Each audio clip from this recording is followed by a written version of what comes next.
Ya, selamat siang, salam sejahtera Great People sekalian. Selamat datang di acara webinar Great Day Connect. Apa kabar Great People semua? Semoga dalam keadaan sehat ya. Sebelumnya, perkenalkan, saya Dinar yang akan menjadi moderator dan memandu jalannya acara webinar kita pada hari ini.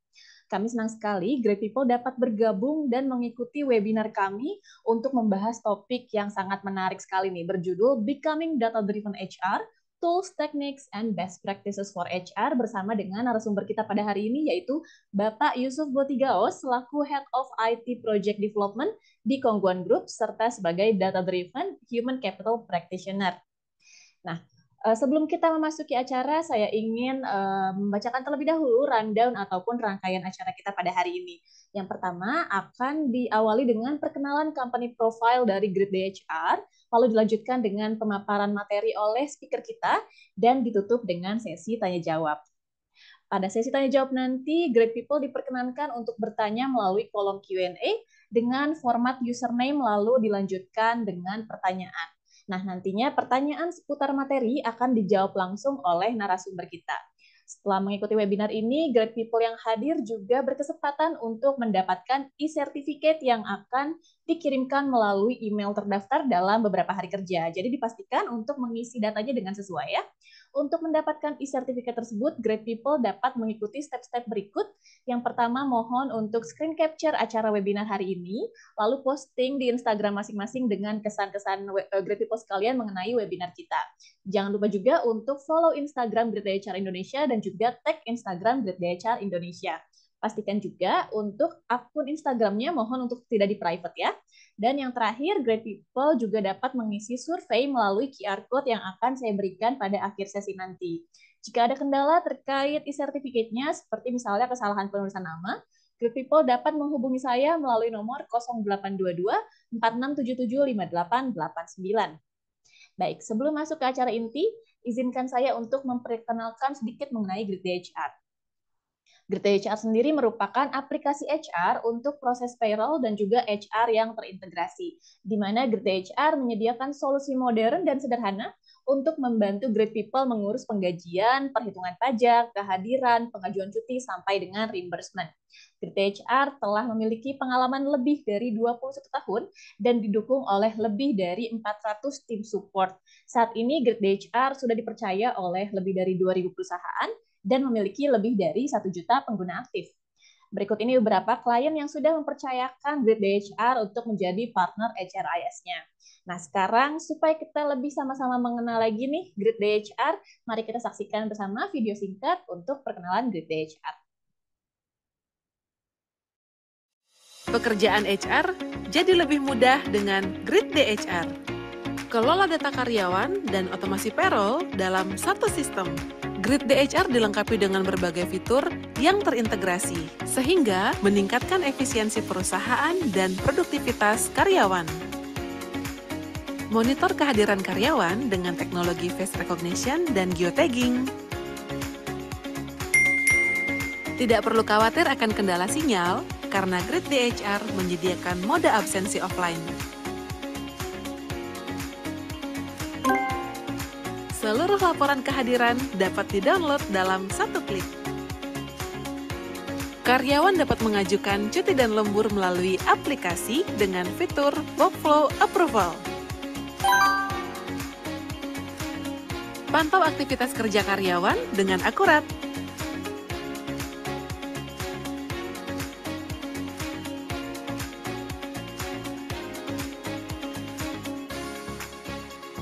Atur jadwal shift karyawan secara fleksibel.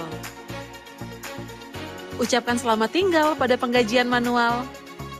Dengan fitur payroll yang terintegrasi, seluruh gaji, pajak, tunjangan, dan komponen lain dapat dihitung secara otomatis.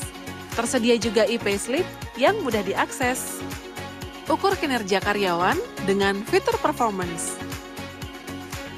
Proses rekrutmen lebih efisien dan anti-human error.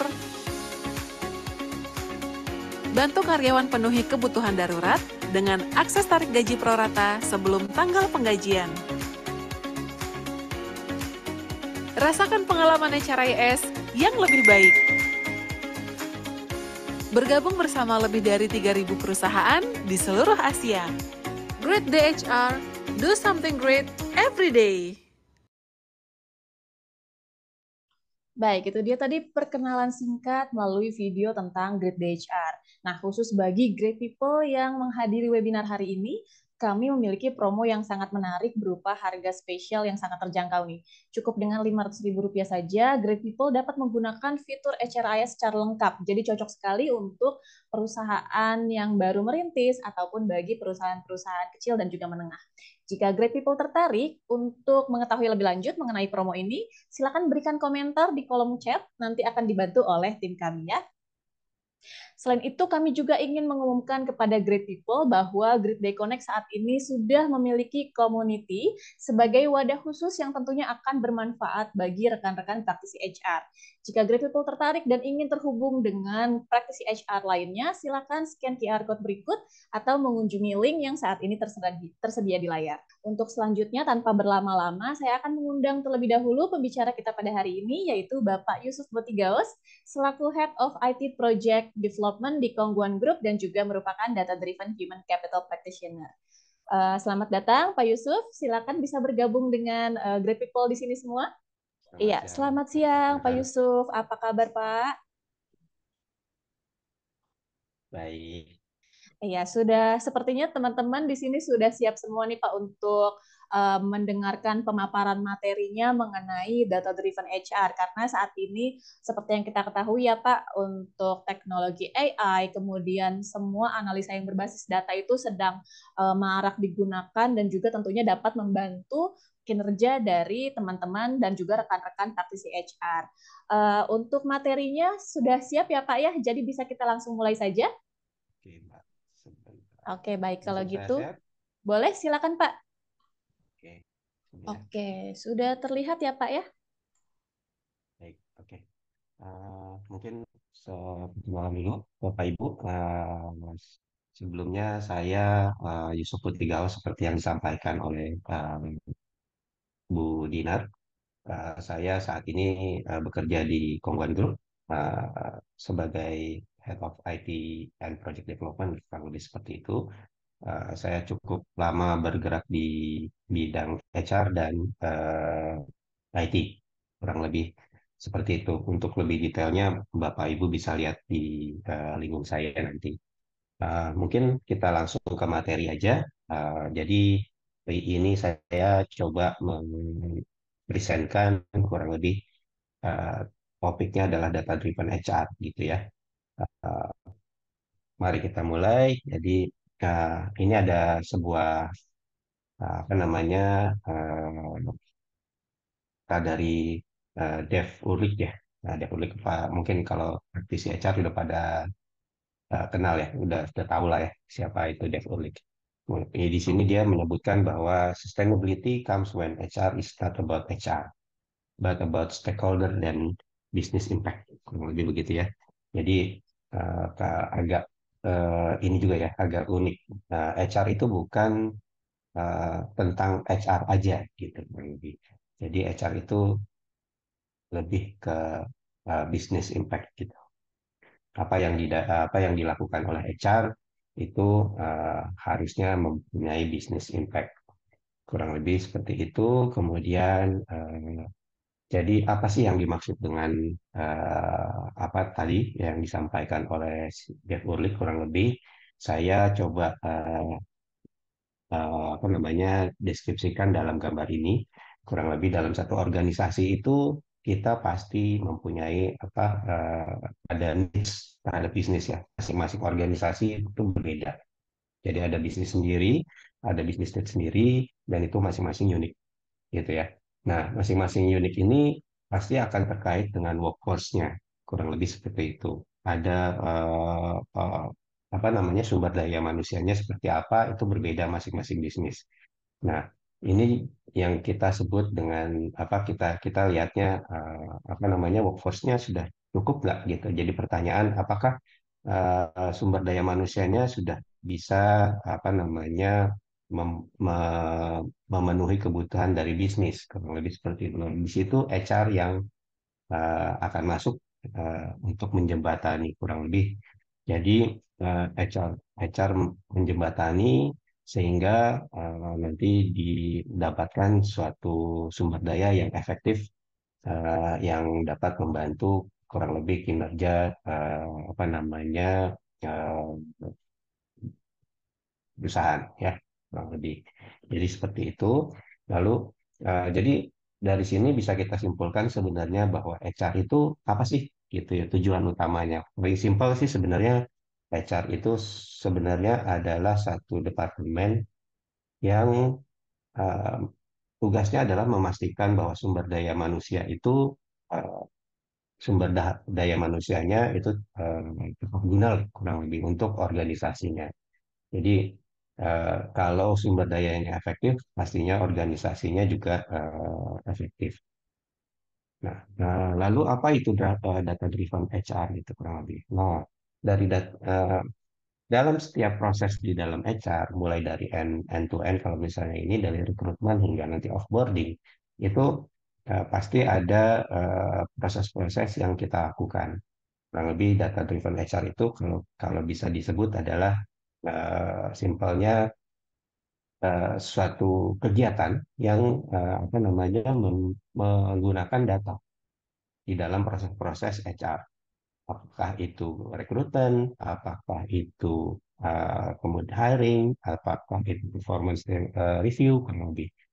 Nah, dari situ apa yang dilakukan HR dengan menggunakan data tersebut, HR dapat menganalisa data sehingga nanti dia akan mendapatkan suatu insight kurang lebih suatu insight yang nantinya bisa kita gunakan sebagai acuan untuk melakukan kegiatan. Kegiatannya apa ya? Tujuannya ke depan apa gitu ya? Isunya ada apa? Itu yang akan kita coba carikan solusinya. Biasanya dari data itu baru ketemu solusinya. Tiap organisasi akan berbeda. Jadi organisasi ada yang mungkin isunya ada di talent management, ada yang isunya ada di rekrutmen. Nah, itu masing-masing berbeda dan unik. Nah, dengan menggunakan data driven HR ini kurang lebih apa aja yang digunakan ya pasti internal data ya data HR kita apa namanya data-data karyawan itu kita akan gunakan dan kemudian kita gunakan tools untuk analisa. Toolsnya seperti apa ya macam-macam. Jadi toolsnya paling simpel ya kita menggunakan Excel mungkin ya dengan menggunakan Excel atau mungkin nanti visualisasi udah lebih canggihnya dengan seperti Power BI atau Tableau untuk visualisasi menuju dashboard kurang lebih. Nah, oke, kita lanjut. Jadi eh, apa namanya? eh, seberapa penting sih sebenarnya untuk di adanya data driven HR ini dalam organisasi gitu. Nah, eh, dalam satu organisasi pasti biasanya kita selalu ada apa namanya eh, pemilihan keputusan gitu ya. Tergantung dari isunya apa, pasti ujungnya adalah pemilihan keputusan. Dan itu yang terkait dengan people biasanya pasti akan bukan biasanya pasti akan menghubungkan dengan HR. Nah, dengan adanya HR analytics atau data driven HR ini, maka kita bisa apa namanya eh, memberikan masukan yang lebih ke apa namanya lebih ada eh, faktanya kurang lebih. Jadi bukan lagi ke gut feeling, tapi sudah menjadi fakta yang berdasarkan dengan data. Lalu kita juga dengan menggunakan data driven ini kita bisa melihat tren. Contohnya mungkin kita kalau orang komben ya compensation benefit mungkin dia akan melihat market di luar seperti apa untuk bisnisnya gitu ya untuk bisnis dalam organisasi sehingga dia bisa compare kurang lebih organisasi saya itu seperti dibanding dengan market di luar di posisinya ada di mana kita atas atau di bawah. Itu akan menjadi keputusan untuk apa menjadi masukan untuk keputusan terkait dengan eh, compensation benefit strategi yang akan kita mungkin sampaikan ke manajemen. Kemudian improving employee experience. Nah, dalam artian kalau sekarang kan kita suka suka apa namanya lebih banyak aplikasi itu lebih memikirkan ke experience dari user, kurang lebih seperti itu ya. Kalau dulu mungkin aplikasi dibuat hanya untuk HR. Kalau sekarang dengan adanya aplikasi mungkin seperti Grid Day gitu ya, yang tadi sudah diperlihatkan, itu karyawan pun bisa merasakan feels aplikasi yang diperuntukkan untuk HR sebenarnya. Nah, feels seperti itu yang mungkin dapat membantu juga nanti apa namanya experience dari user terkait dengan data HR. Seperti apa mungkin nanti di slide berikutnya saya coba kurang lebih sampaikan gimana sih apa namanya si karyawan bisa dapat apa feels-nya terkait dengan datanya gitu ya, experience-nya terhadap data. Kemudian ini mungkin dari tadi kan kita sudah coba diskusi apa sih sebenarnya yang disebut data driven kurang lebih ya. Dari data driven ini sebenarnya ini piramid untuk memperlihatkan apa gunanya data di HR di dalam organisasi, HR value change lah kita sebutnya ya. Jadi mulai dari bawahnya itu ada data. Jadi data pastinya kita perlu data ya untuk dianalisa. Data itu kurang lebih kayak raw materialnya lah. Kalau kita misalnya bikin masak kue gitu kurang lebih ya, makan siang gitu ya, itu kan kita perlu apa bahan mentahnya.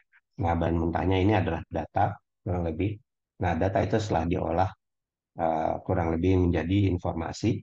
Nah, informasi ini sehingga data itu misalnya kita punya data karyawan nih, kita punya paling gampang kita sudah bisa membedakan perempuan gendernya berdasarkan gender. Nah, informasinya itu adalah oke kita punya karyawan dengan gender berapa, ya, laki-laki berapa, perempuan berapa, komposisinya berapa, gitu kurang lebih. Nah, naik dari situ itu adalah knowledge gitu ya. Jadi terkait dulu itu masuk ke dalam sifatnya lebih knowledge. Ini informasi yang tadi misalnya kita kita gabungkan, kita tata gitu seperti itu misalnya dari tahun ke tahun misalnya, maka kita bisa melihat oh sebenarnya trennya dari tahun ke tahun itu dari komposisi dari karyawan kita lebih banyak ke laki-laki atau perempuan atau gimana lebih ya. Jadi ini lebih ke dari informasi yang awalnya informasi ke knowledge. Lalu kemudian dari knowledge ini issue solving. Jadi sebenarnya dari data yang tadi yang sudah kita kumpulkan, terus lalu kita kumpulkan dengan kita kaitkan dengan bisnis gitu ya, dengan isu di perusahaan, di organisasi, itu kita bisa gabungkan sehingga kita sama dapat isunya gitu ya. Apa sih masalahnya yang ada di perusahaan kita? Apakah itu eh, karyawannya turnovernya tinggi atau rekrutmennya lama gitu ya, dirasakannya seperti gitu. Atau mungkin yang lainnya.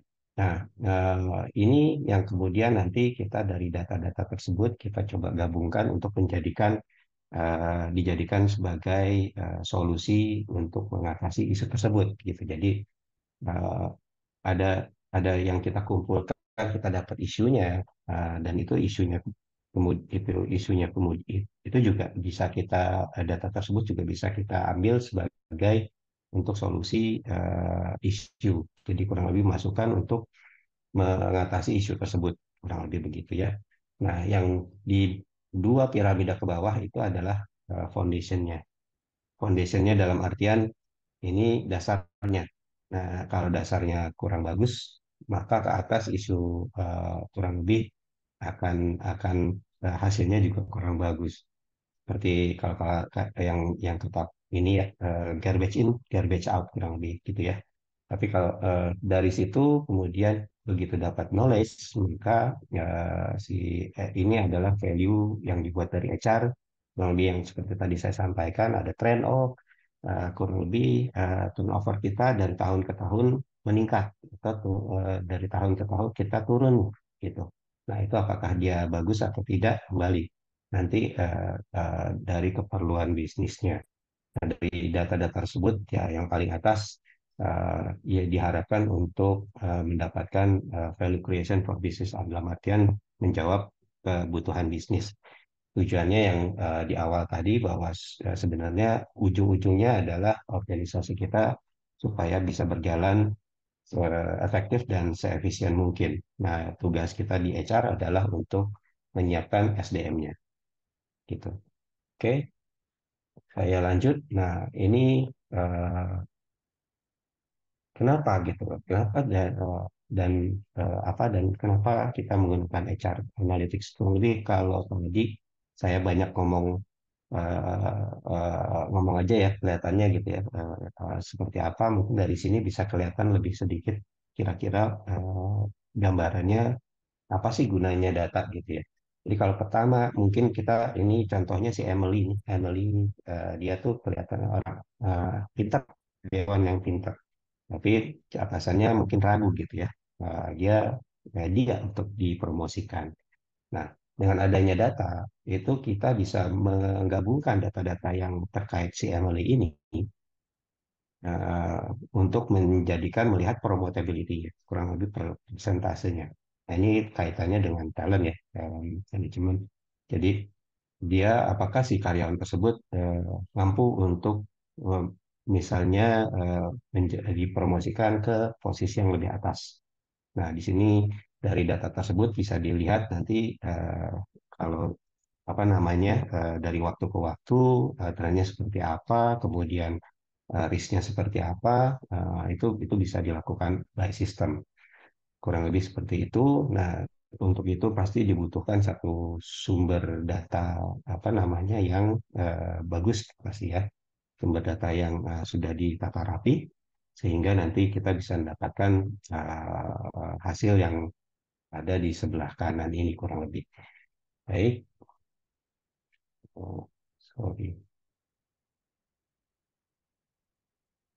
Ya, bisa close dulu ya. Oke, kita lanjut. Seperti apa sih organisasi yang kurang lebih baik, eh, yang bagus lah dia sudah menggunakan analisa data di organisasinya. Itu kalau dari sini David Green mungkin ada yang sudah kenal juga ini dari 2017, namun menurut saya masih valid ya. Jadi eh, organisasi yang bagus dalam people analytics-nya itu adalah organisasi yang mereka fokus HR-nya fokus ke bisnis gitu ya. Jadi HR bukan lagi hanya sebagai apa namanya administrasi, tapi sudah sebagai partner bagi bisnisnya. Nah, kemudian mereka menggunakan stories visualization untuk melakukan action. Dalam artian begini, dalam setiap ada kegiatan yang dilakukan oleh HR, mereka menyiapkan data yang mereka mampu menyiapkan data untuk dipresentasikan kurang lebih seperti itu. Sehingga tidak lagi, oh Pak, saya perlu budget untuk misalnya engagement, saya perlu budget untuk yang lain gitu. Tapi uh, uh, begitu ditanya eh, eh, apa dasarnya, nah itu biasanya kita yang agak susah untuk menyampaikan atau memberi bukti bahwa sebenarnya kita butuh itu. Kurang lebih seperti itu. Kemudian yang paling saya suka adalah di paling bawah sebelah kanan itu they don't forget the age in HR. Walaupun kita sebagai apa namanya kita menggunakan data atau ini terkait lebih banyak mungkin kelihatannya seperti IT gitu ya, lebih banyak datanya, lebih pusing lah nah gitu. Tapi mereka tidak melupakan faktor humannya di situ.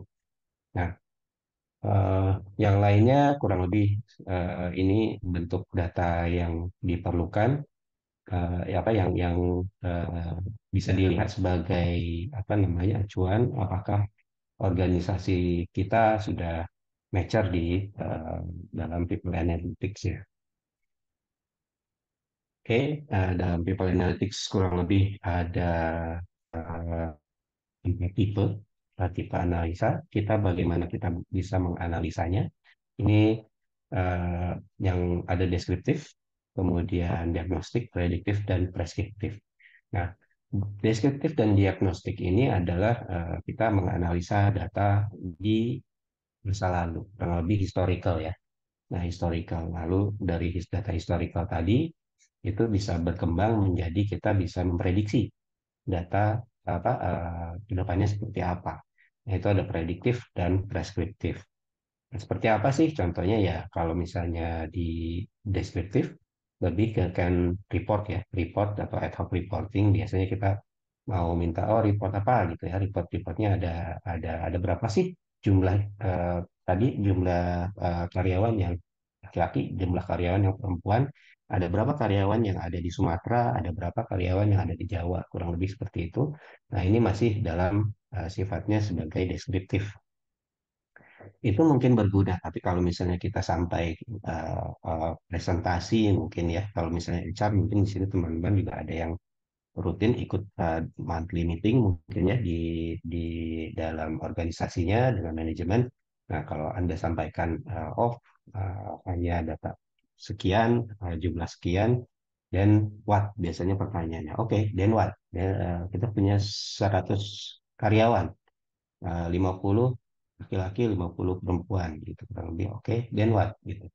Kalau pertama mungkin kita share mungkin akan jadi apa namanya oke, tapi begitu kita presentasikan berulang pasti akan menjadi pertanyaannya seperti yang sama. Nah, kemudian adalah yang naik ke level berikut adalah diagnostik. Jadi data tersebut bisa kita lihat gitu. Jadi misalnya dari data performance kita kok rendah ya, jadi turun nih. Dari tahun ke tahun turun nih. Tahun si A kok jadi turun ya.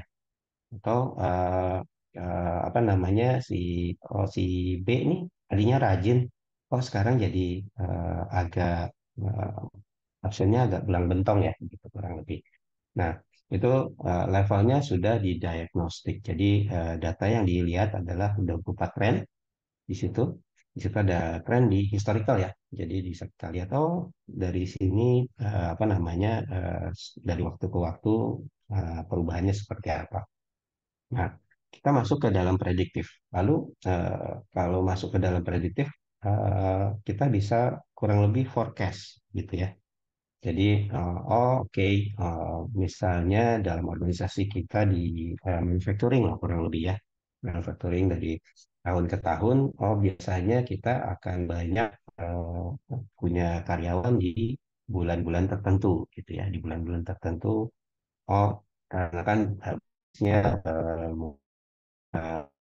namanya eh, eh, untuk produksinya diperlukan memang pada saat bulan-bulan tertentu sehingga diperlukan karyawan lebih banyak di situ sehingga di situ kita memprediksi oh tahun depan saya karyawan sekian atau mungkin berdasarkan target yang tahun depan kita kalau sudah digabungkan dengan bisnisnya target tahun depan kita akan memproduksi lebih tinggi 20% misalnya, atau 5% lah dari sekarang produksi dari organisasi kita, produksi barang dari organisasi kita. Nah, itu pasti akan kepada sistem. Kita harus cari untuk menghasilkan desain itu atau mungkin kita lemburkan atau gimana. Nah, itu bisa kita lakukan apa namanya keputusan itu berdasarkan data yang kita punya gitu. Nah, solusinya bisa aja kita nambah karyawan atau kita melakukan lembur dan kita juga bisa bisa siapkan kira-kira di mana kurang lebih. Nah, itu yang sudah masuk ke dalam base action-nya. Jadi itu kalau sudah bisa kita simulasikan ke preskriptif gitu dari kita punya tools-nya sehingga kita masuk sudah masuk ke parameter kurang lebih oh kalau seperti ini seperti apa random testing ya. Nah, di bagian paling atas, nah ini yang warna merah itu cenderung kita akan perlu bantuan dari tim IT kurang lebih ya. Di sini di mana machine learning dan AI tadi yang disebutkan oleh Mbak Dina juga sudah berjalan. Bagaimananya kita tidak bahas di sini ya. Kemudian ini evolusinya kurang lebih ini penyampaian dari yang sebelumnya saya sudah sampaikan juga di slide lain dengan format yang kurang lebih mirip agak berbeda gitu ya. Jadi mulai dari mana sih? Jadi kita ada di mana nih sekarang? Kita biasanya mulai dari deskriptif analitik misalnya. Kalau misalnya organisasi kita belum belum melakukan apa-apa ya. Jadi mulai dari standar report ke ad hoc, lalu query ya. Kalau kita sudah punya sistem, datanya bisa kita tarik sendiri. Kemudian kita bisa buat alerting gitu ya. Misalnya contoh paling ini adalah karyawan kontrak gitu ya. Karyawan kontrak ya kita sudah bisa alert, oh sih di bulan ini kira-kira sistem sudah bisa memberikan informasi apa namanya kepada HR karyawan mana saja yang akan habis kontrak itu kurang lebih. Nah, statistical analysis itu bentuk reporting, forecasting, kemudian here yang masuk ke preskriptif ya, ke link sebelah kanan. Nah, kalau dilihat di sini existing problematic data ini sebenarnya adalah fungsi yang sifatnya historical yang kemudian nanti kita masuk ke dalam apa namanya kita sudah bisa forecast ke depan seperti apa. Ya, udah masuk ke uh, prediktif dan uh, prescriptive analytic. Oke, yang tadi lebih ke apa sih kurang lebih ya data driven dan HR analytics tuh yang yang saat ini seperti apa. Nah, untuk menjalankannya kita mulai implementing pasti mulai dari HR datanya. Nah, kita mesti lihat dulu dari organisasi kita seperti apa sih data yang kita punya sudah sampai mana. Nah, kalau dari HR data itu kurang lebih kan nanti sama lah ya. Tiap organisasi biasanya ada punya organisasi, kita punya struktur kurang lebih posisi job condition itu pasti sudah ada. Nah, kemudian data kandidat lah, kemudian tidak previous apa aja gitu ya, hasil assessment itu kan ya, biasanya ada. Kemudian employer, karyawan sendiri, data karyawan itu sendiri, apakah itu data personal informasinya, data absensi, data regenerasinya seperti apa, performance-nya tiap tahun. Kemudian data yang sifatnya transaksional. Nah, data yang sifatnya transaksional, ya, apa namanya, persetujuan tim ya, atau yang kurang lebih yang lain lah ya. Proses-proses berdasarkan proses di kegiatan HR. Nah, itu biasanya rata-rata yang ada di HR data itu sebenarnya semua bisa disistemkan, apakah itu melalui HRIS, APS, atau LMS kurang lebih gitu ya. Yang yang yang apa namanya sebenarnya itu bisa kita tarik. Nah, juga mungkin data survei gitu ya. Data survei itu berupa data ad hoc yang biasanya kita buatkan, namun misalnya kalau bisa kita bisa sistemkan akan otomatis lebih bermanfaat tadi ya. Jadi kalau misalnya kita masukin survei engagement misalnya, engagement itu kalau kita tata di dalam sistem kurang lebih dari tahun ke tahun, maka kita akan mendapatkan tren. Gitu. Dari tren itu kita bisa mendapatkan statistikal, terus apa yang kita lakukan kemudian berdasarkan data tersebut. Nah, untuk mulai dari data itu kita lakukan apa? Untuk tadi yang kalau dari piramid itu kan menjadi apa namanya informasi. Supaya mendapatkan informasi yang baik, kurang lebih kita melakukan data driven, kita menggunakan HR matrix. Jadi ada beberapa HR matrix cukup banyak gitu. Apakah kita harus pakai semua? Tentunya tidak.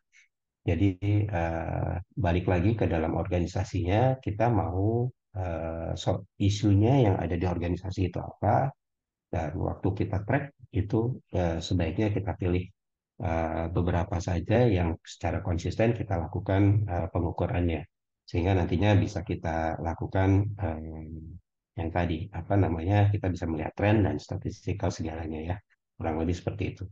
Nah, contohnya seperti apa sih HR matrix itu? HR matrixnya yang seperti apa gitu ya. Jadi kalau di sini mungkin bisa kelihatan di sini ada open position gitu ya. Banyak bisa kita lihat turnover ratio.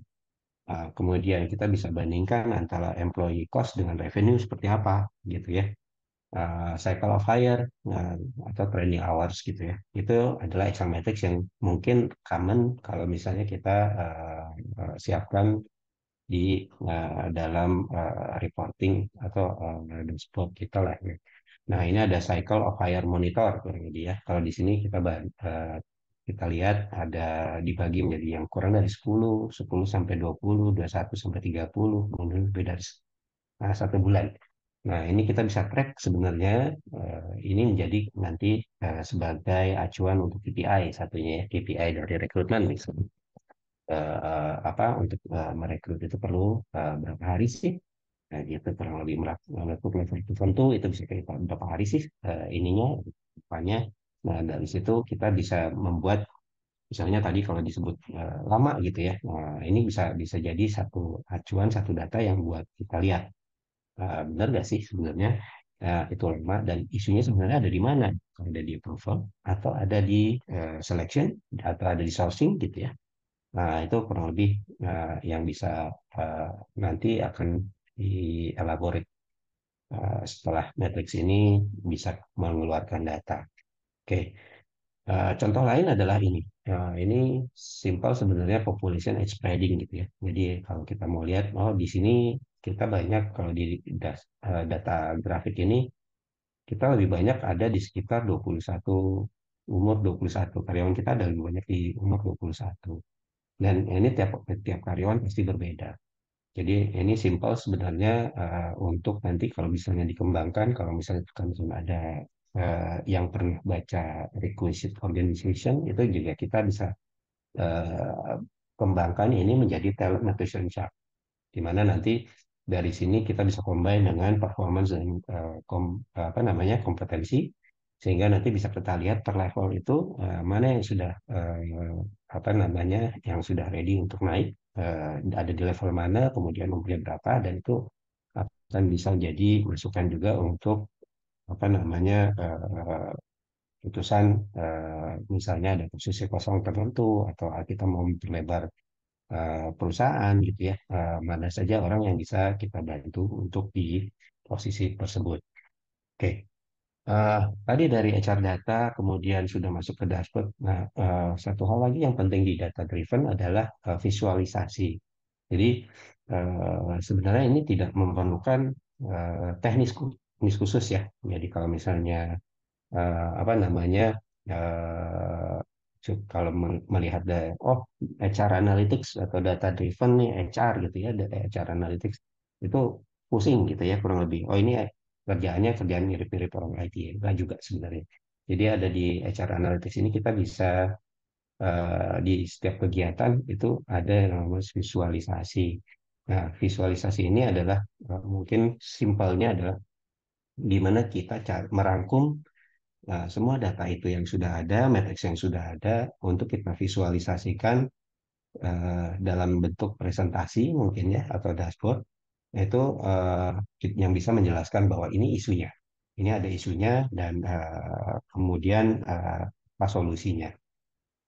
Jadi kalau visualisasi yang kurang lebih contoh gampang mungkin dashboard ya. Jadi ini bentuk-bentuk dashboard yang mungkin simple, yang mungkin ada juga di sistem lain. Jadi ada berupa bentuk numbers, grafik, kemudian ada yang sifatnya progress based gitu ya. Nah ini yang bisa bisa juga dibantu nanti untuk visualisasi apakah itu untuk HR project atau memang sebenarnya nanti untuk menghandle satu isu tertentu di organisasi. Nah, contoh lain adalah untuk di talent management, penggunaan data ya, penggunaan data di talent management jika kita menggunakan apa namanya benar-benar menggunakan data tersebut dirapikan ya untuk di HR data. Contoh paling gampang pada saat talent review kurang lebih ya. Nah, pada saat talent review kita bisa lihat seperti kalau di contoh gambar ini ada beberapa karyawan, kemudian kita ada bisa lihat profilnya masing-masing dan strength-nya masing-masing di sini ya. Tapi kita bandingkan. Nah, dari sini kita bisa kembangkan mungkin ke nine box gitu ya.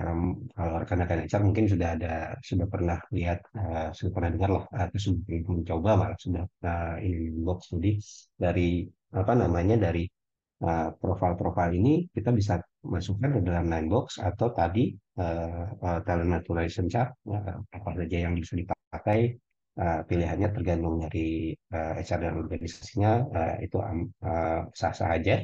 Jadi kalau di nine box ini kita bisa lihat mana sih sebenarnya karyawan yang high performance kurang lebih ya, high performance dan dia siap untuk masuk ke level tertentu lah kurang lebih ya. Nah, dari sini juga kita bisa lihat dari sisi succession view gitu ya. Nah, ini kan pasti full dengan data tadi. Data itu yang harus dikolek dan dimasukkan ke dalam sistem. Apakah itu HRIS, performance PMS sistem gitu ya, performance management system. Nah, ini kurang lebih ujungnya bisa kita compile sekian seperti ini ya, kurang lebih. Jadi kita misalnya dalam sisa session view gitu ya, misalnya boti ini ada eh, di posisi tertentu. Nah, siapa aja nih yang bisa apa namanya menggantikan lebih ready now gitu ya. Ada yang ready now, ada yang mungkin kayak P1 gitu ya, P-1 yang dia akan ready-nya setelah mungkin kita prediksi di 1 tahun berikut gitu kurang lebih. Nah, di sini juga kita bisa menentukan nanti ujungnya adalah ke development plan si karyawan. Nah, ini semua ada di HR. Nah, kalau kita klik mungkin ini posisi masing-masing review ya. Jadi di sini bisa kita lihat juga si karyawan secara apa namanya spesifik dia ada di level mana, kemudian dia siap atau tidak, apa saja yang dibutuhkan, seringnya di mana, weakness-nya di mana. Kurang lebih seperti itu. Nah, ini semua ada di HR view gitu ya. Nah, ini sistem yang melihat dari HR view. Nah, bagaimana tadi kalau yang kita sebut dengan improving employee experience gitu ya. Nah, bayangkan kalau misalnya si karyawan mungkin kita sudah punya apa namanya talent talent matrix lah atau kita organisasi kita sudah ada. Nah, kalau misalnya mungkin itu digabungkan dengan si employee self service misalnya di yang sifatnya employee bisa masuk dan dia bisa lihat aspirasinya dia sebenarnya mau kemana sih? Saya mau ke eh, dalam 5 tahun, misalnya kan pertanyaannya begitu ya, dalam 3 tahun, 5 tahun ke depan saya mau ke jadi mungkin ke level yang lebih tinggi atau mungkin pindah jalur gitu ya, seperti itu. Nah itu bisa kita lihat di apa sih karyawan bisa apa, memilih sendiri jalur karir path-nya seperti apa. Jadi karir path-nya seperti apa itu dia bisa pilih dan dia bisa lihat juga oh untuk level ke sana dia perlu apa namanya perlu melakukan sesuatu. Dia levelnya sekarang dan tahapannya kira-kira masih berapa persen gitu begini. Nah, tinggal kalau sifatnya sudah seperti itu kan berarti ada di dua arah. Ada antara bisa dilihat sistemnya di HR dan secara employee experience juga dia bisa apa namanya me- eh, menggunakan data yang ada di perusahaan tersebut, di organisasi tersebut untuk karir path-nya. Nah, kurang lebih itu yang kenapa kita menggunakan data driven HR lah. Ya. Nah, challenge-nya apa sih waktu kita memulai data driven HR? Yang satu, data security concern. Kalau sekarang kan lagi tren-trennya nih security ya, ada yang dibobol, ada segala ya, personal data bisa keambil gitu. Nah, ini juga jadi concern. Nah, privasinya juga ya, jadi ada beberapa perusahaan memang yang mungkin eh, tidak men-state bahwa karyawan itu di waktu rekrutmen apa dia laki-laki atau perempuan gitu ya. Tapi walaupun demikian, tentu saja pada saat si karyawan itu masuk, kandidat itu masuk, data gender itu penting. Itu menurut saya ya. Kembali. Kemudian skill gap di HR. Nah, skill gap di HR ini mungkin lebih ke paling tidak dia punya data sense of analisa ya. Paling nggak Excel untuk buat analisa sebenarnya cukup ya. Dari itu menggunakan Excel, kemudian change management, di mana yang perubahannya yang tadinya mungkin kalau di HR-nya tadinya nggak pakai sistem biasa masuk dipakai sistem kerasanya seperti oh ini balik lagi nih ke zaman administrasi gitu ya padahal sebenarnya sebelum masuk kita ke strategik kalau menurut saya ya kita harus pilih dulu administrasinya kalau personal administration yang nggak jalan lalu kita mau jalan ke strategik means tadi garbage in ya garbage out gitu. Kalau kita masuk ke strategi tapi datanya memang nggak ada atau kita siapkan pada saat itu juga, menurut saya itu bukan data yang baik. Oke, kemudian uh, feature-nya seperti apa si data driven ini? Jadi HR analytics ini seperti apa? Yang seperti tadi disampaikan Mbak Dinar juga di awal, kedepannya sudah ada AI, machine learning, Mungkin ada beberapa kasus paling sering itu ada di rekrutmen ya, rekrutmen tools di mana sih mereka sudah pakai AI gitu ya, atau di LMS mereka juga sudah pakai AI buat begitu masuk ke apa namanya ke LMS sistem dan lihat profilnya si karyawan sudah apa HR udah bisa melihat oh karyawan ini dia cocok untuk apa memerlukan training apa kurang lebih gitu ya berdasarkan ininya. Kemudian dari rekrutmen juga begitu kandidat masuk sesuai dengan posisi yang kita cari, dia sudah bisa merekomendasikan kira-kira kandidat ini yang lebih cocok. Nah, ini tentunya akan lebih memudahkan tim rekrutmen pada saat dia merekrut ya dari mungkin daripada biasanya kan kalau rekrutmen itu paling banyak wah ini satu posisi aja sekitar bisa 500.000 CV gitu ya yang gini. Nah, dari sini udah dengan menggunakan AI dan machine learning ya sudah otomatis tinggal tersisa ke sudah difilter. Nah, kita bisa mulai dari yang atas itu kurang lebih ya. Kemudian real time analytics. Nah, real time analytics mungkin lebih ke apa namanya eh, lebih ke kayak monitoring ya. Lebih jadi lebih monitoring nanti data yang ada di HR apakah itu absenteeism atau yang lain itu atau KPI mungkin yang dimasukkan ke dalam dashboard biasanya kalau di pengalaman saya ada di pabrik juga ada yang apa menggunakan TV besar gitu ya di pabriknya atau di ruangan besarnya open space. Nah, di situ ditambahkan apa namanya dashboard yang memperlihatkan KPI tren yang ada tiap hari kurang lebih. Nah, kemudian ethical data use ini lebih ke privacy dan security datanya gitu. Baik, untuk memulai implementasi data driven HR ini seperti apa sih? Ya, kalau saya selalu memulainya kalau menyarankan mulai dari start small, kemudian apa yang kita punya, yaitu ya kita kita jalankan gitu. Tiap organisasi berbeda, ada yang datanya sudah ready, ada yang datanya belum gitu ya, ada yang masih berantakan. Nah, itu datanya harus dirapikan. Yang jelas kalau datanya harus dirapikan dan dibuat standar, nah, itu akan mempermudah kita untuk nanti melakukan analisa atau membuat matriks tersebut valid gitu ya. Jadi ini ada matriks, objektifnya apa, ya kita tentukan. Kita mau mau mau menganalisa apa sih, gitu yang apa yang mau kita kita eh, kita monitor gitu. Nah, kemudian kita ambil datanya, sudah kita tentukan, pasti kita tentukan ambil datanya, share datanya, kita taruh di mana, sistemnya pakai apa, gitu ya, kurang lebih sistemnya kita gunakan, data sudah standar, itu datanya dikoleksi. Nah, otomatis setelah itu dikoleksi kita bisa analyze dan interpret datanya. Nah, ini dari analyze dan interpret data, kemudian kita bisa baru melakukan implement data driven intervention. Artinya kita bisa melakukan action gitu ya dari hasil data yang kita sudah interpret. Oh, ada isu nih di sini. Kita lakukan actionnya seperti apa. Kemudian kita monitor dan evaluate. Jadi kurang lebih kayak PDCA ya. Plan kita ada plan, do action. Plan, do check, and then action. Monitor, action lagi. Gitu, kurang lebih seperti itu. Sama aja sih sebenarnya analogikanya. Oke, ini slide terakhir. Jadi kalau di Google itu saya suka lihat yang ini all people decision at Google are based on data analytics itu.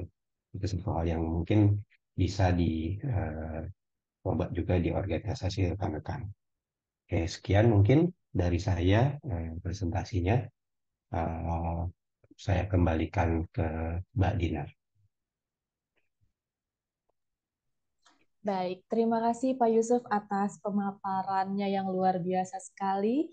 Mungkin kalau misalnya boleh saya simpulkan ya, jadi data driven HR itu merupakan praktik penggunaan data untuk mengambil keputusan dan penggunaannya tentu di segala aspek HR ya, mulai dari rekrutmen, hiring hingga dengan penentuan compensation dan juga benefit seperti itu. Kemudian melalui analisa data, HR juga bisa mendapatkan insight mengenai apa yang memotivasi karyawan untuk bergabung, kemudian juga apa yang membuat karyawan terlibat dengan aktivitas perusahaan, tingkat kepuasan sampai dengan menganalisa alasan karyawan mengundurkan diri. Luar biasa sekali.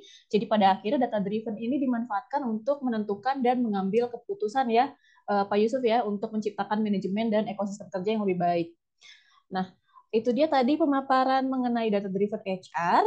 Sekarang jika Great People memiliki pertanyaan mengenai materi yang sudah disampaikan, dapat ditanyakan melalui fitur Q&A dengan mengirimkan format nama lalu diikuti oleh pertanyaannya. Nah, sambil menunggu pertanyaan yang masuk, saya ingin mengundang telah hadir bersama kita sekarang Mbak Sufi selaku Product Trainer dan juga Implementation Specialist dari Good Day HR. Halo Mbak Sufi. Ya, halo. Selamat siang, Nina. Selamat siang, Pak Yusuf. Siang, Mbak. Salam kenal. Iya, salam kenal juga, Pak. Oke, berarti ini bisa langsung saja ya, Dinar ya? Boleh, silakan Mbak Sufi. Oke, baik. Di sini saya ingin lebih mengenalkan ya terkait dengan salah satu fitur yang mungkin masih relate juga dengan materi yang disampaikan oleh Pak Yusuf, yaitu adalah fitur performance. Saya langsung saja share screen. Jadi nanti kalau misalnya tidak muncul di layarnya laptop Bapak Ibu, nanti boleh diinfokan ya. Oke, mungkin di sini saya share screen langsung aja.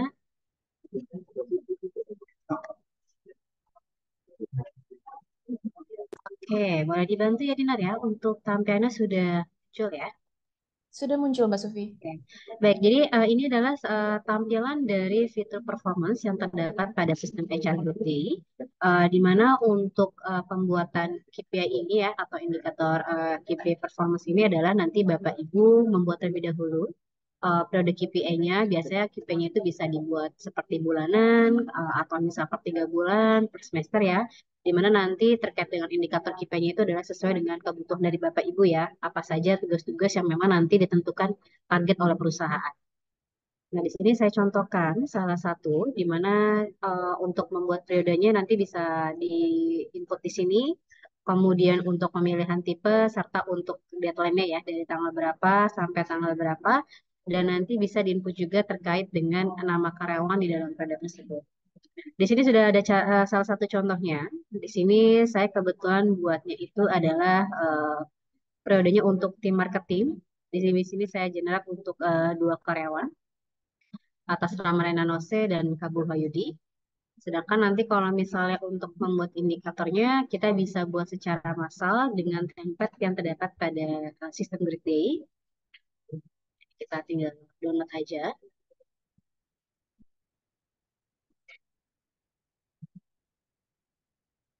Oke, nanti kurang lebih untuk tampilannya seperti ini, di mana nanti dari Bapak Ibu ya, selaku HR-nya nanti bisa buat indikator ya, sesuai dengan dari masing-masing karyawan. Nah, di sini kebetulan karena saya buatnya contoh untuk salah satu tim marketing, ya, jadi di sini saya input untuk contoh indikatornya adalah untuk pembuatan konten media sosial ya, kayak untuk IG, story, dan lain sebagainya.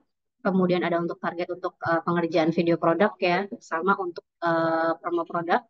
Di mana di sini ada target dari masing-masing indikator yang harus dicapai oleh karyawan tersebut ya.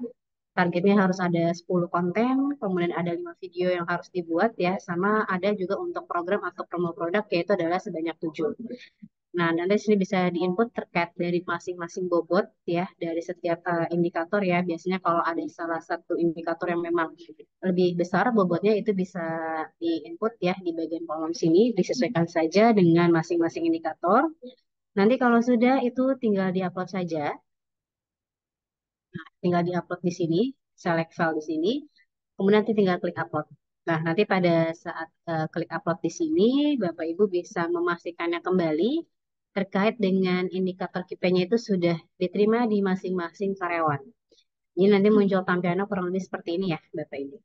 Nah, jadi nanti di sini setiap karyawan yang akan diberikan KPI-nya, dia bisa melihat, dia juga bisa mengisi atau mensubmit ya terkait dengan progres dari target yang sudah ditentukan dari masing-masing indikator yang didapatkan. Sama satu lagi biasanya ada untuk review juga. Jadi di sini kita juga bisa buat review ya. Di sini kita klik untuk review. Nanti di sini Bapak Ibu bisa input terkait dengan pertanyaan-pertanyaan yang memang nanti berkaitan dengan indikator KPI tersebut ya. Biasanya memang untuk reviewnya ini lebih ke penilaian secara subjektif ya. Jadi nanti di sini kita buat review, kita bisa pilih template yang sudah dibuat ya. Tinggal pilih untuk periodenya itu adalah untuk KPI yang mana. Nanti untuk karyawan itu nanti akan mengikuti ya. Tinggal selected, nanti tinggal klik generate. Nah, di sini juga saya sudah ada contohnya. Jadi kalau sudah di generate, ini nanti modelnya seperti ini. Di mana nanti kita bisa lihat ya terkait dengan pertanyaan review yang sudah nanti di blast oleh adminnya. Nanti dari sisi evaluator yang akan melakukan pengisian terkait review yang sudah diberikan oleh admin atau HR. Sekarang dari sisi HR adminnya sudah membuat periode, kemudian juga sudah membuat indikator yang nanti akan diterima oleh masing-masing karyawan, serta review. Nah, nanti dari sisi karyawannya yang akan melakukan pengisian progres ya dari indikator atau tugas KPI yang sudah diberikan. Nanti dari sisi karyawannya, dia akan masuk ke bagian performance ya, di mana nanti dia itu bisa lihat indikator KPI-nya itu di bagian kolom KPI. Nah, nanti dia akan muncul seperti ini ya. Di sini nanti tinggal submit progress KPI aja. Tinggal select KPI.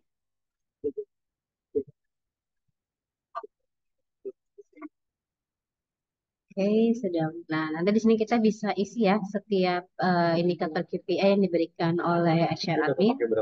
Bisa kita isi 5, kemudian kita isi 3 ya, atau sejauh ini kita baru bisa membuat konten IG, kemudian untuk videonya serta promo produknya itu belum mencapai target. Jadi di sini kita bisa menyesuaikan. Nah, kita bisa attachment file juga, nanti tinggal klik button satu. Nah, nanti secara progres dia akan berjalan ya. Jadi nanti sebagai atasan ataupun sebagai HR itu juga bisa memonitoring ya terkait dengan progres dari tugas KPI yang diberikan ke masing-masing karyawan. Nah, ini adalah untuk cara pengisian progresnya. Kemudian tadi ada juga ya terkait dengan review. Untuk review juga nanti sama, itu sama-sama ada di kolom performance ini. Jadi nanti dia tinggal klik kolom review kalau untuk melihat review yang harus diisi. Nanti di sini ya, seperti ini kita bisa isi.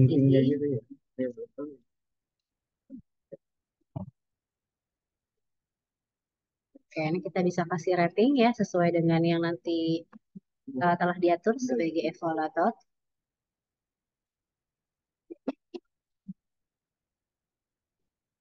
Nanti kalau misalnya sudah tinggal klik button submit.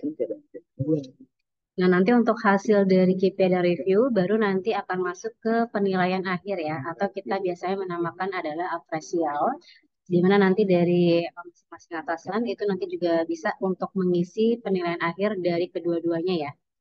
Nanti caranya adalah kita bisa klik untuk tombol tim ke masing-masing anggota tim. Nah, nanti di bagian kolom apresial ini nanti bisa kita submit ya. Ini statusnya masih draft ya, punyanya Kabulwah Yudi. Di sini kita bisa lihat terkait dengan progres akhir yang disubmit tadi. Ada rating juga dari total indikator KPI dan ada juga rating dari review yang sudah kita isi. Di mana untuk rata-ratanya atau final atau penilaian akhirnya itu didapatkan adalah ratingnya 2 sekian. Di sini kita bisa tambahkan notes ya sebagai masukan atau sebagai saran untuk karyawan tersebut untuk lebih bisa mencapai target KPI yang diberikan oleh perusahaan ataupun atasannya.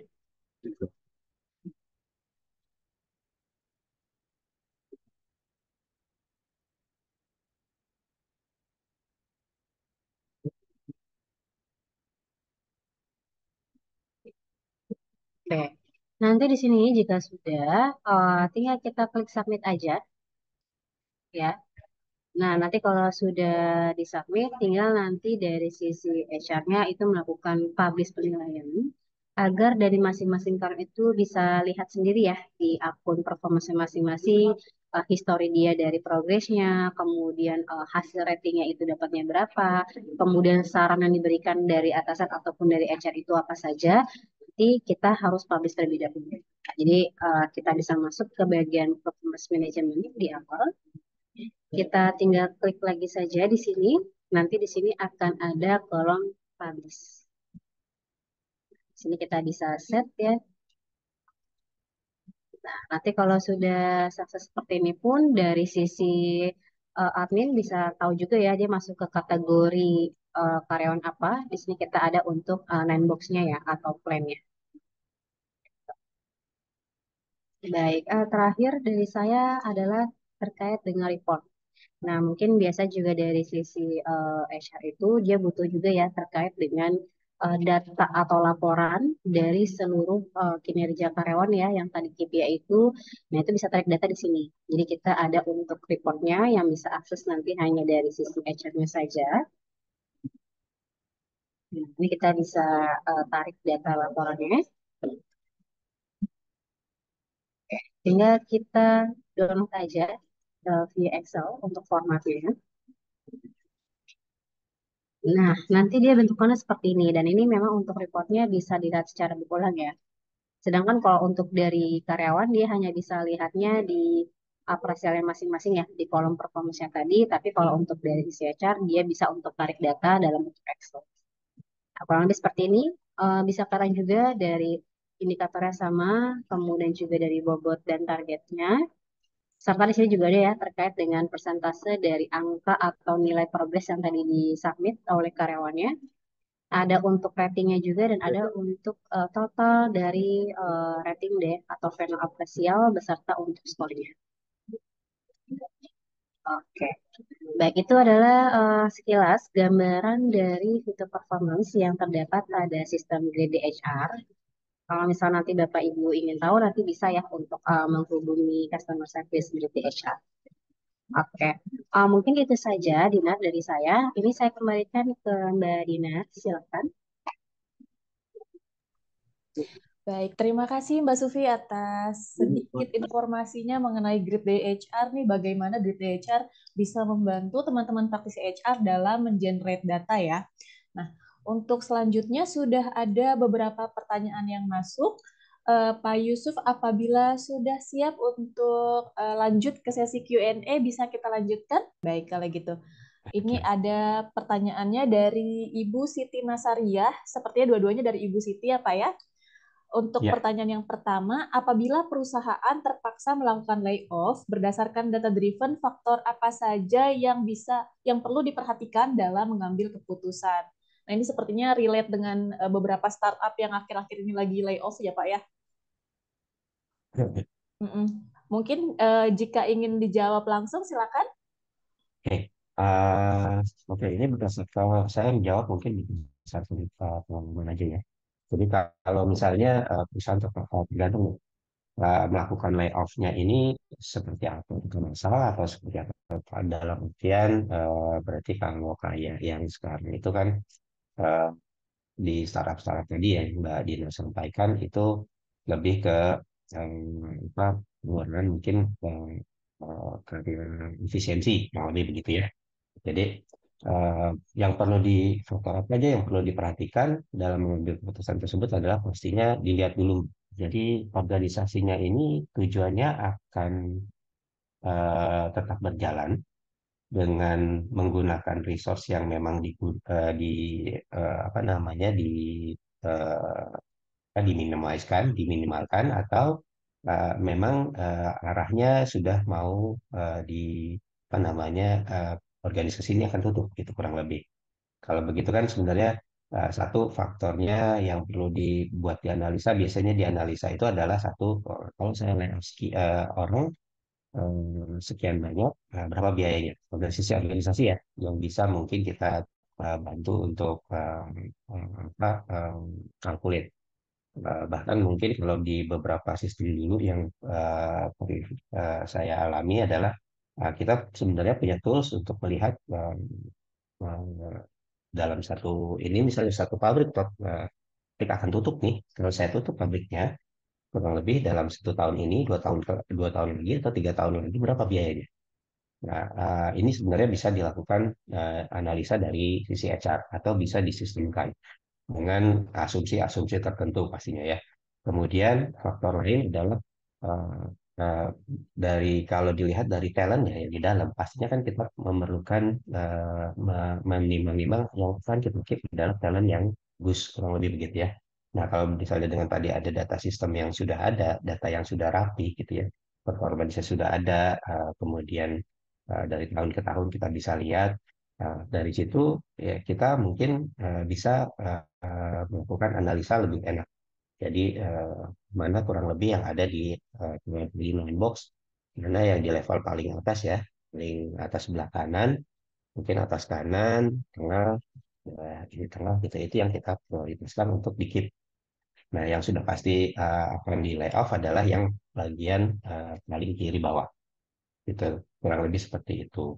Nah, itu satu. Terus kemudian eh, kalau dari pengalaman saya, saya juga pernah melakukan dengan Meta, kita melakukan analisa workload, jadi WLA ya kalau kurang lebih workload analysis.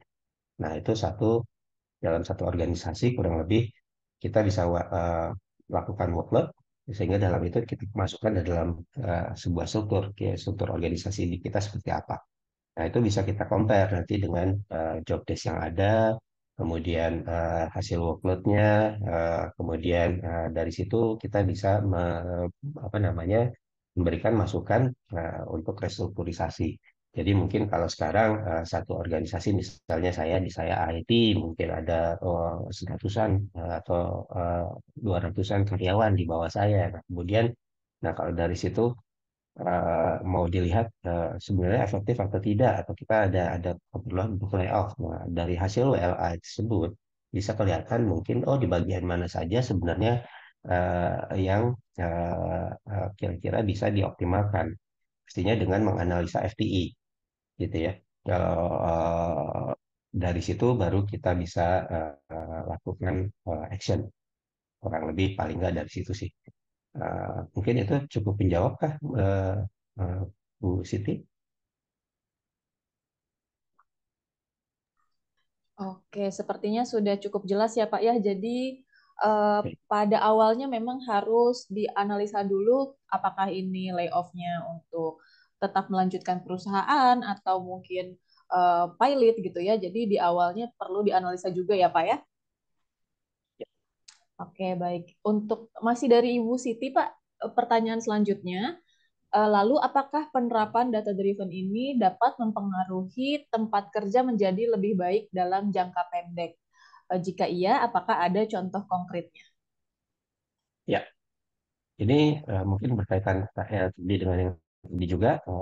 Jadi sebenarnya contoh yang saya sampaikan melalui WLA juga sebenarnya bisa bisa dilihat dulu. Jadi tergantung yang disebut jangka pendek itu seberapa pendek sih sebenarnya yang dimaksud ya.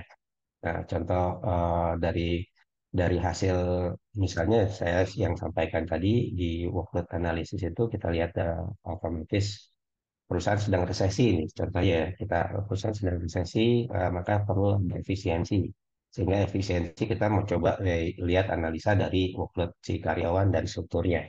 Kita mau coba bikin di streamline sehingga struktur yang tadinya gemuk menjadi eh, simpel dan maksimal kurang lebih gitu ya.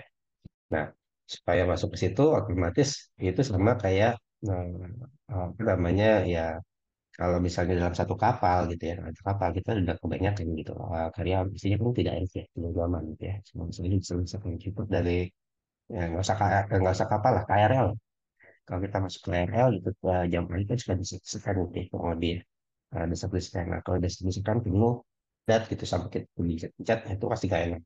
Tapi kalau misalnya kita sudah bisa batasi, kita analisa nih, kira-kira mungkin apa namanya dalam satu gerbong itu kurang lebih maksimalnya berapa sih supaya kita bisa nyaman. Ada yang berdiri buat juga nyaman, kurang lebih seperti itu. Nah, itu bisa dilakukan contohnya yang tadi ya, kayak dari working analysis, dari hasil yang gabungan tadi dianalisa lagi strukturnya, kemudian job desk-nya kita apa namanya gabungkan mungkin ya kita unduh lagi. Di mana nanti biasanya kalau sudah dilakukan itu satu posisi bisa kelihatan, oh dia sebenarnya kurang secara job desk dia masih kurang nggak FTI-nya ya, FTI-nya sudah maksimal atau belum gitu. Kalau belum maksimal itu biasanya kita gabungkan bisa nggak secara bisnis proses itu masuk ke dalam sisi tersebut. Kurang lebih begitu. Nah, contoh lain adalah paling simpel adalah menggunakan survei. Itu misalnya kita kalau ini maksudnya sebagai kalau supaya di kantor kita bisa melakukan event-event mungkin yang menarik gitu ya menjadi lebih ini atau kita bisa melakukan survei misalnya kalau misalnya pantry kita mau seperti apa nih atau itu bisa di apa dieksplor ya macam-macam sih sebenarnya gayanya ya itu bisa kita melakukan survei dari situ kita bisa dapatkan kira-kira masukan dari si karyawan seperti apa nah itu bisa kita implementasikan pastinya kan kalau sesuai dengan apa ke